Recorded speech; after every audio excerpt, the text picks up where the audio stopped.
กดไลค์ กดแชร์ กด subscribe ด้วยนะคะ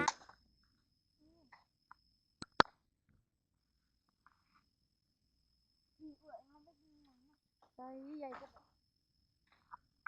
หัวจ้องอัดมันอยู่แต่ไหนมันสอนกันนะ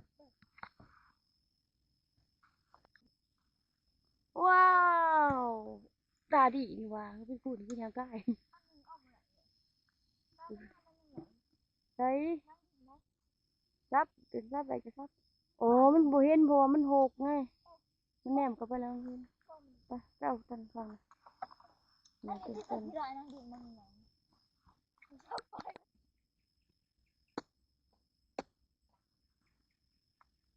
เงินมาละ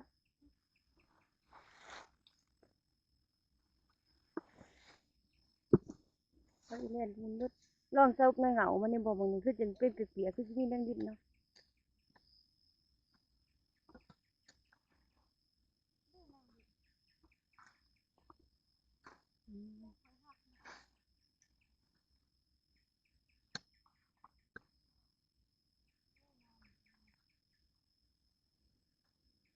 โอ้ท้องก็ห้องขยันห้องดีว่ะไปกินข้าวเสาสิที่ออกมาหน้ามื้อเสาลืมกินข้าว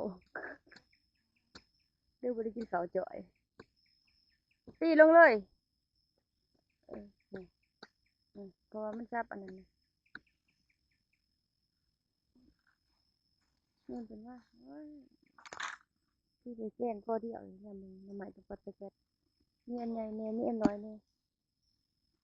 ถ้ามันได้พ่อคือไปหลอกเก็บพักอีพักอันนี้อีเล่นเนาะทุกคนมาหาหน่อไม้ไผ่ได้หน่อไม้กระสะหน่อไม้ไผ่เพิ่นออกแหงโพดถ้าพอแล้วว่าหน่อไม้ในกอดเจ้าของก็มีไปหยังแล้วว่ะเออ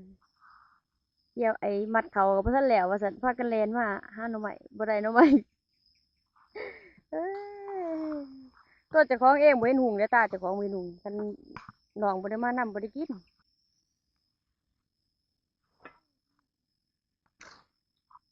เห็น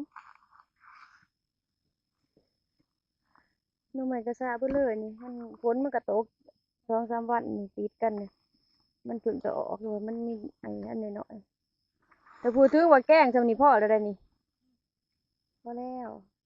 แต่มันหลายคนได้บัดนี้เอาอีก9 โมงตื่นมองเก้าห้อง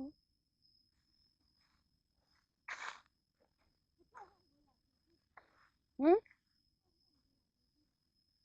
ที่ภาษาทั้งถึงเนื้อจิบปูอีพอกระปูแล้วกลมหน้ากลมตาไปก็สิหูเนาะเออ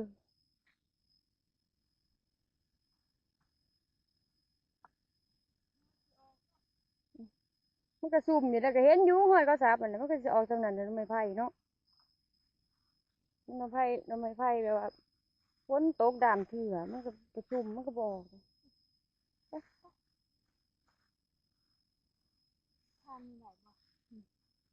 มันทางเก่าฮ้อนได้ทางเก่าเข้าไปยันน้ำมันเลึกอยู่ดีเด้อฮะเอ้าเออมันบ่ได้ซ่องเสยซ่องก็สิเห็นหยังตาดีแฮะเอาคอเสียเอาหูเสียกลัวเบิ่งเด้ออย่ามีหนอมัน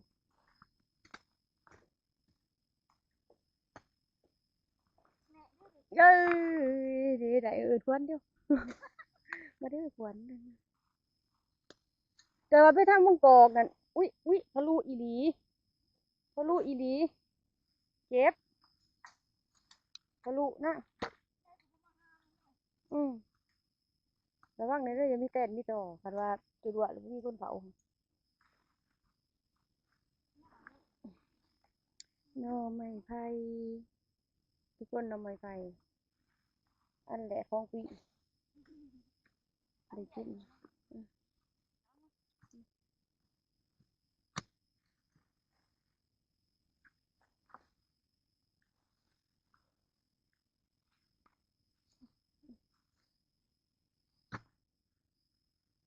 เห็นเขาว่ามาหาหน่อไม้ไผ่กระดาษหน่อไม้ไผ่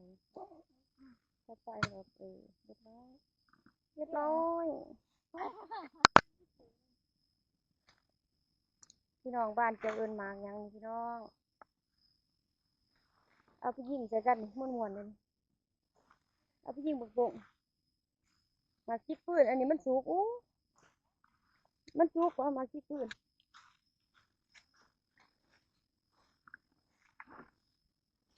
ส่วนน้องมาหาหน่อไม้เจ้าของหันคือเว้นหยังบ่ได้โดนทุ่งคิดไปแล้วก็เมื่อนี่เลาะใช้ๆบ่อยแล้วก็เมื่อลมบ่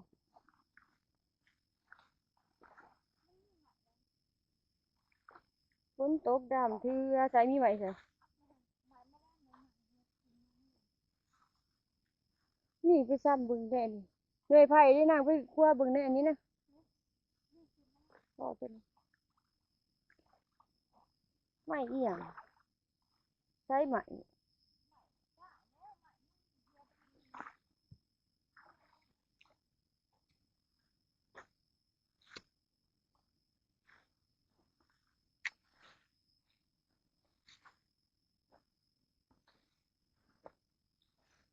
พอฝนตกจักอาทิตย์หนึงนี่เว้ยขึ้นเลยได้อหน่อไม้ไผมันก็สิขึ้นอันนี้มันตกเพราะแต่2-3มื้อเนาะมันตกแต่มันตกติดต่อกันดีๆตก2วันนี่ตกแห้งๆน่ะ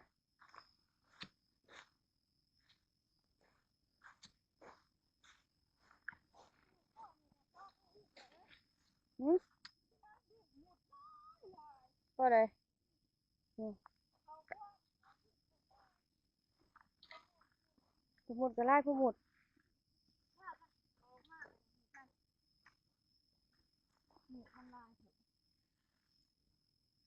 เธอไต่นี่ก็มีว่ะแต่มันลงบ่ได้แล้วว่ะหน่อไม้ไผเด้อนี่เนาะอืมอืมจิกอยู่พออันนั้นเออ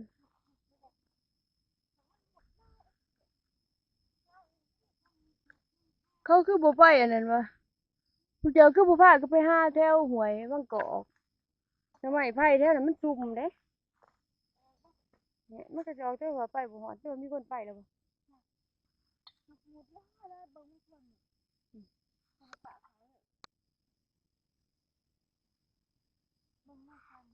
อืม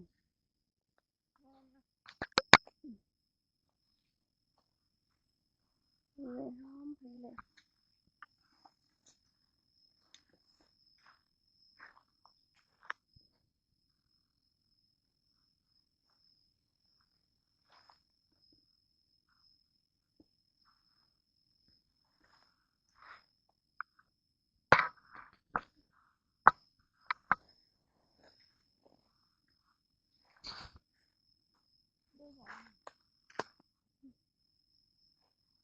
เราเก็บไว้อีนั่นแล้วกัน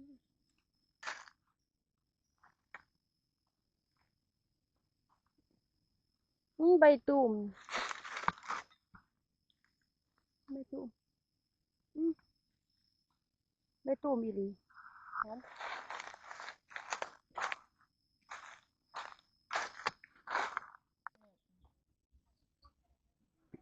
ถึงจะเติมเลย โหลดเกมก็เป็นทุกคนนี่เด้อหน่อไม้ไผหน่อไม้ไผหน่อไม้ไผนี่ก็ผักกะแยงนี่ผักกะแยงนี่ก็ผักอีแล่นหอมทุกคนน้อยๆแต่ปอดแต่แปดเอาเบิด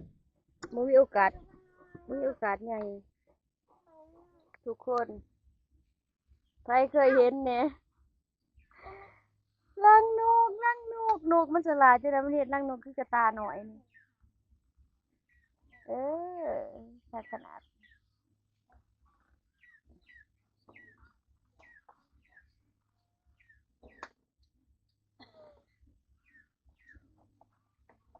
เป็นยางบ่ออกห้อยก็เมื่อยยำตะกี้ก็บ่ได้อีหยังยำหยังโอ้ผู้บ่เอาในบักแตมาหยำเดี๋ยวทุกคนมีแผนกจักก็มีเลยแผนกจักแผนกหาก็มาจักไผน้อยสิไปเก็บผักเว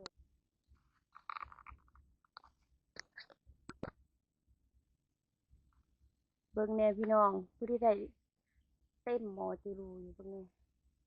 ได้หลายเด้อว่าแต่สิบ่ได้แกงหน่อไม้ไผ่ครั้งแรกของปีเลยทุกคนทุกคนอันนี้ในบักพางกีในบักพางกินมาเดินทุกคนมากินข้าวนำกันลืมทายตะกี้นี่หิวข้าวแห้ง